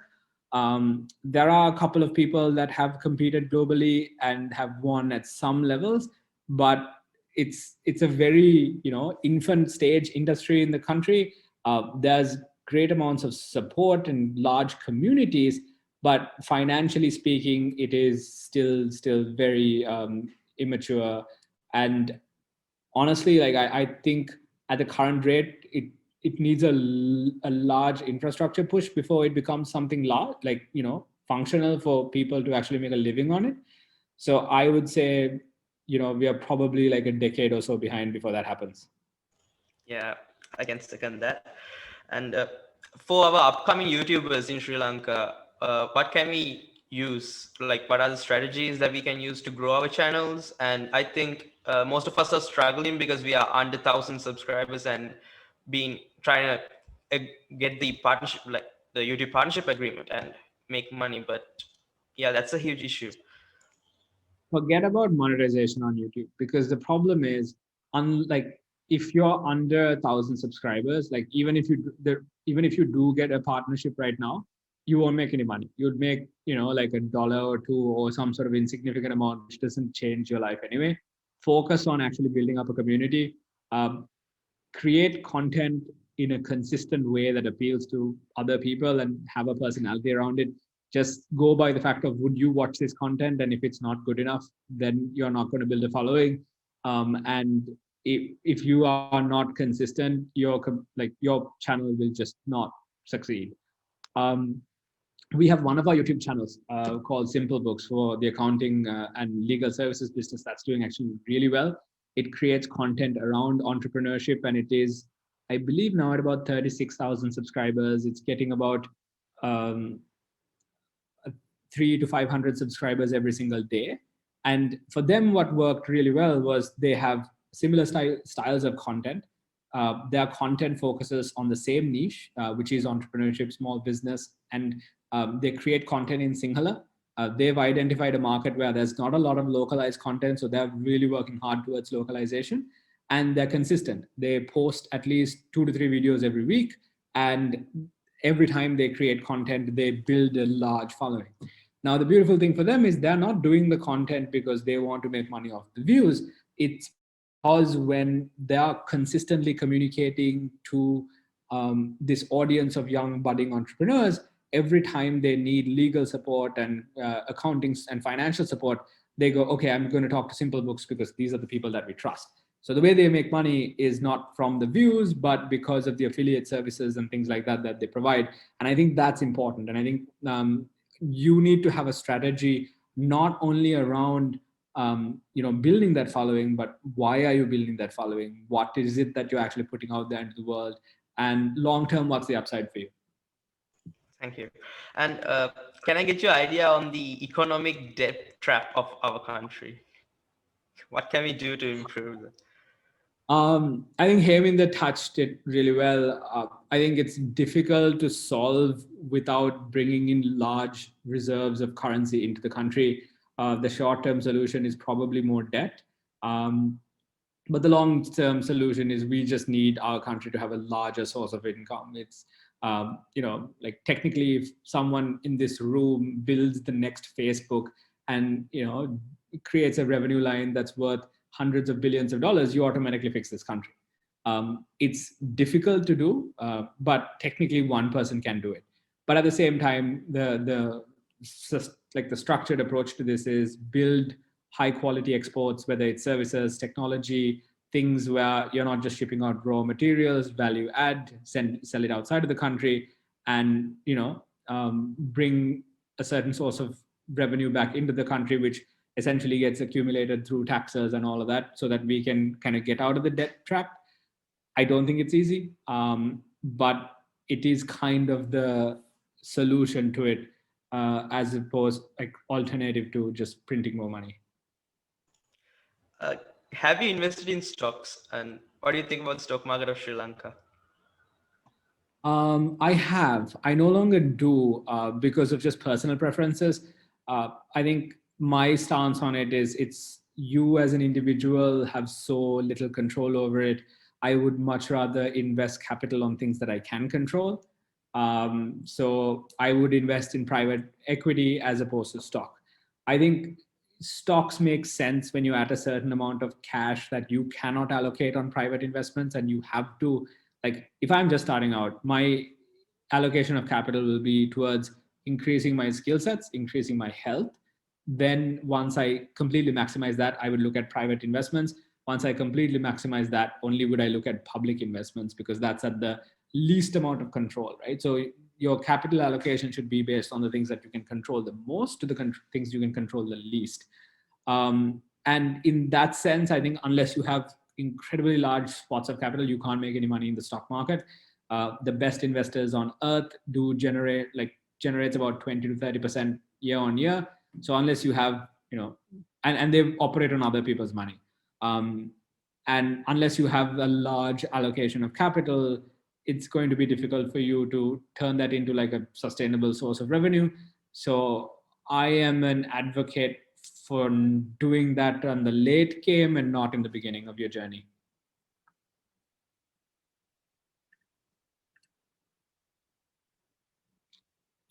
I'm sorry. Yeah. Okay. And as finally, I'd like to ask, what's the advice that you'd like to give to our upcoming young entrepreneurs in Sri Lanka? And also, I'd like to know, some people have the idea of leaving Sri Lanka, and what are your thoughts on that? To each their own, right? In terms of advice, I think what I would kind of say is, when you're looking at something, try to understand the intensity of the problem that you're trying to solve, and find people that are equally passionate about solving that problem and build something. Don't worry about capital, don't worry about really process, focus on product market fit, because that is going to be your single biggest challenge. And if you can solve that challenge, every other challenge kind of solves itself.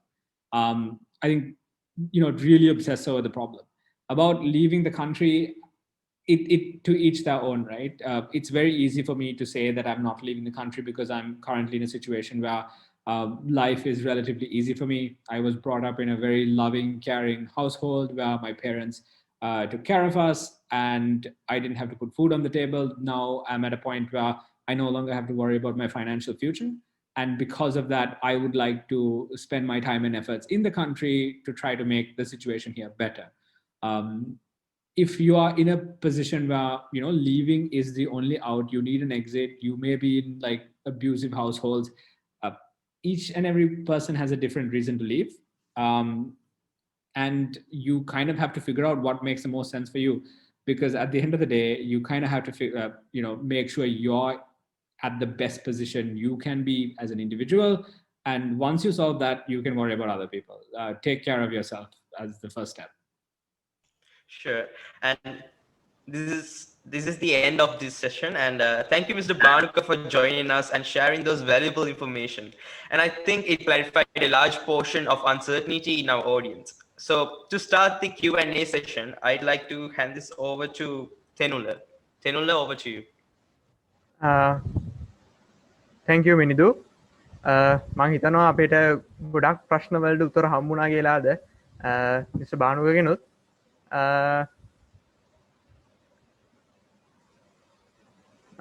තව මං කැමති mister හේමින්දගෙනුත් දැනගන්න අපේ mister බානුවෙන් අහපු අන්තිම ප්‍රශ්නෙට mister හේමින්දගේ අදහසක් mister හේමින්ද ඔව් මට ආයෙ පොඩක් ප්‍රශ්න කියන්න පුළුවන්ද මම පොඩ්ඩක් අහගෙන හිටියේ නෑ මිනිදු Mr. Heminda, the last question I asked from Mr. Bhanuka was, wait, oh yeah, it was the advice, yeah, and so I'd like to ask, what's the advice that you'd like to give to our young aspiring entrepreneurs, and should we stay in Sri Lanka, or what's your idea on that? Yes, so I think it's so what you have to understand is that Sri Lanka is a country that, you know, if you look at a lot of other countries, we have all the resources, right? I mean, if you want to, of course, there may be in terms of a lot of other things that we think as resources. There are certain countries that are much better off compared to Sri Lanka. But then if you look at, if you really want to do something, you want to do a change, generally what I mean, it's entrepreneurship also says entrepreneurship is about finding solutions for problems, right? So if you face problems in your country, so I think there's opportunity for entrepreneurship, right? So if you are an entrepreneurial person, I think there's no better country than Sri Lanka to really develop yourself and, you know, do a lot of things, especially I mean it's maybe as young people you might find difficult to understand, but I mean, my generation, I've gone through you know, nearly 20 years of experience in various areas. What I have seen is that there are a lot of things that we can change in this country. For example, looking at every opportunity. For example, we have been selling almost 150 years. For example, selling just things like graphite as it is, the raw material as it is. But that is one of the most sought after material if you go to US market now. And we have the advantage, the overall advantage to really use that, you know, the you know, our experience in the industry to the fullest. So if you are opportunistic, if you are entrepreneurial, this is no better country than Sri Lanka to, you know, even create billionaires in dollar terms. So I think it's just a matter of, you know, taking that little bit of far thinking. I mean, you can't create billionaires in this country in a year or two. It may be a plan, maybe that will go on for maybe 20 years. So you have to keep on to that plan, have that vision, and then keep that passion burning inside you, and also have a discipline, you know, focus on that. Even if you look at our own things like cinnamon, which have been growing for over 2000 years, and we have been doing the same thing even now. I mean, compared to 2000 years ago, how we prepared cinnamon, we are still doing the same. But if you can look at the opportunities created in the same field, for example, if you go to any other country, there are people are doing so many things out of cinnamon, but in Sri Lanka we just supply the raw material. So look at the opportunities outside and start creating that within Sri Lanka. Then, you know, we already have something which has the so-called the competitive advantage, because we have the best cinnamon, we have the best granite, graphite, we have the best lot of mineral sand. So all this kind of things is just a matter of some use of some technology and maybe a bit of you know, some visionary thinking to look at how we can really value add in Sri Lanka. So I think my answer to that is there are so much of opportunities in this country. There is no need to go out of this country. Unless, of course, as Bhanuka mentioned, there are certain things that, you really have to go. I mean, it's not just simple matters, but maybe very difficult times. But otherwise, for a normal Sri Lankan, there is no better country than Sri Lanka. Thank you, Mr. Heminda. And I think everyone here if they haven't loved Sri Lanka, they'll start loving Sri Lanka from today onwards, because we do have a lot of opportunities as Sri Lankans and we should not let them go. So unless, as Mr. Bhanuka mentioned, if you have a really concerning problem. And to end this event off with the vote of thanks, I'd like to invite Osithma Aberatna to give the vote of thanks.